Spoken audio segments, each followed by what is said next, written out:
హైదరాబాద్ లో మరో chit company మోసం వెలుగులోకి వచ్చింది. అబిడ్స్ లో ప్రియాంక ఎంటర్ప్రైజెస్ అనే సంస్థ బోర్డు తిప్పేసింది. 1-2 కాదు 200 కోట్ల రూపాయలు డిపాజిట్ల రూపంలో వసూలు చేసి మోసం చేసినట్టు తెలుస్తోంది. అధిక వడ్డీ ఆశ చూపి మోసం చేసినట్టు బషీర్బాగ్ లోని సిసిఎస్ పోలీస్ స్టేషన్ లో బాధితులు ఫిర్యాదు చేశారు. మొత్తం 517 మంది దగ్గర నుంచి 200 కోట్ల రూపాయలు వసూలు చేసినట్టు బాధితులు ఆరోపిస్తున్నారు. Telangana cooperative bank general manager Nimmagadda Vanibala, ఆమె భర్త, కొడుకు మోసం చేశాడని ఫిర్యాదు చేశారు. ఈ చిట్ కంపెనీ మోసానికి సంబంధించి పూర్తి డీటెయిల్స్ అందిస్తారు మా కరెస్పాండెంట్ సుస్మిత. ఎన్ని చిట్ కంపెనీలు బోర్డు తిప్పేసినప్పటికీ కూడా ఇలా తాజాగా ఏదో ఒకటి వెలుగులోకి వస్తోంది. ఇప్పుడు ప్రియాంక ఎంటర్ప్రైజెస్ ఎలా మోసం చేసింది, బాధితులు ఏమంటున్నారు?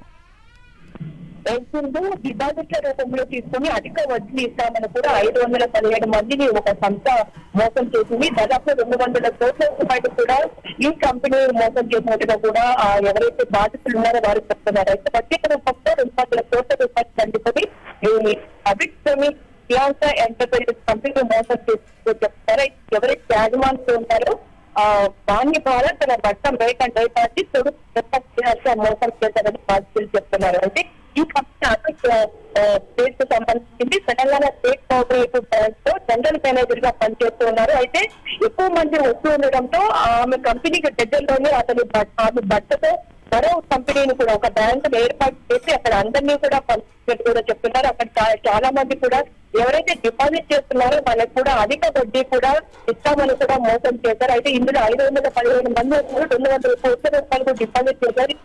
వాళ్ళు పూర్తిగా మోసం చేశారని బాధితులు గ్రహించడంతో కూడా హైదరాబాద్ నగరంలోని సిసిఎస్ పోలీస్ స్టేషన్ లో కంప్లైంట్ చేశారు. కంప్లైంట్ నమోదు చేస్తున్న పోలీసులు కూడా అక్కడికి దర్యాప్తు చేస్తున్నారు. Okay Susmita, thank you.